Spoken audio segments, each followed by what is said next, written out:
I'm addicted to coffee. I drink at least 2 cups every single day. But this week, I decided to quit. No coffee, no caffeine, only water for 7 days. And the results? Way more shocking than I expected.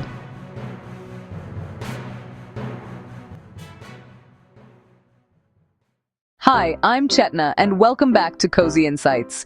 This is my little corner of the internet where I take on small, manageable lifestyle challenges to see if they can create a big impact on our well-being and happiness.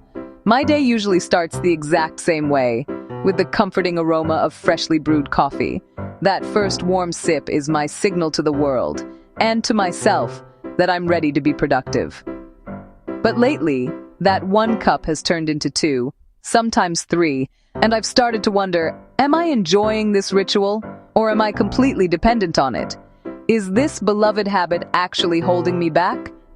So, I've decided to embark on a 7-day experiment that, frankly, scares me a little. I'm quitting coffee, cold turkey. For 1 whole week, I'm saying goodbye to my favorite caffeinated beverage to see what life is like on the other side. I'll be tracking my energy levels, my mood, my productivity, and yes, the inevitable withdrawal symptoms. We'll even touch on the science of what caffeine does to our brains. But before I dive in, I have to ask you, be honest, how many cups of coffee do you drink a day? Is it a non-negotiable part of your morning routine? Let me know in the comments. I'm so curious to know where you all stand on this. Are you a casual sipper, or are you, like me, wondering if you might be a full-blown caffeine addict? Let's get the conversation started. I started noticing I couldn't function without caffeine. I felt tired without it, had headaches, and it started affecting my sleep. So I wanted to test. What happens if I replace every coffee with water?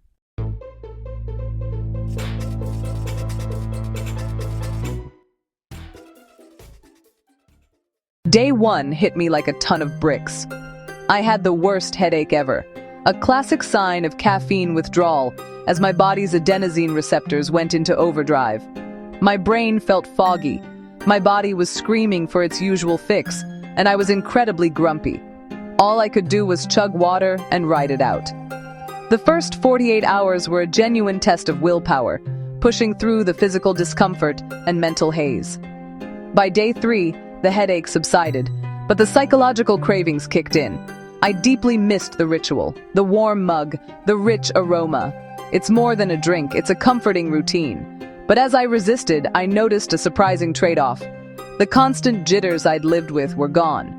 My heartbeat felt calmer, more regular. I was starting to feel a sense of quiet in my own body that I hadn't realized was missing.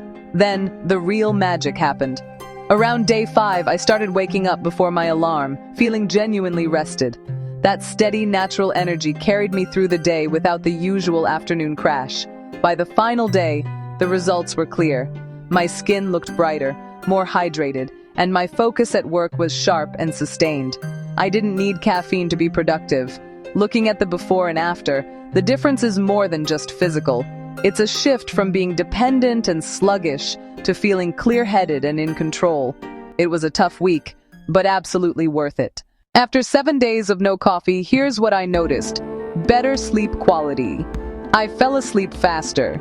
Less anxiety. Caffeine jitters were gone. Skin looked fresher. Hydration plus no coffee stains. Downsides, I missed that cozy morning coffee vibe.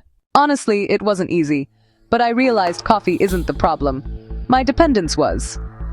Now I still enjoy 1 cup occasionally, but I don't need it to survive my mornings anymore. So, that was my week without coffee.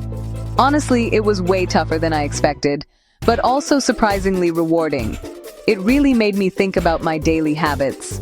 Now, I'm super curious about you. Are you a die-hard coffee lover who can't imagine a morning without it? Or are you someone who's already on Team Water? I genuinely want to know where you stand.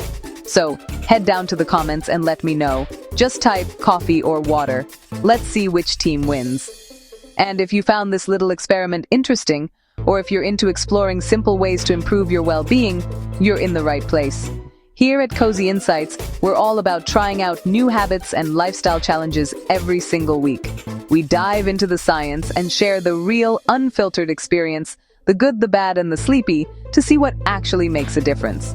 By subscribing, you're joining a community of curious people trying to live a little better.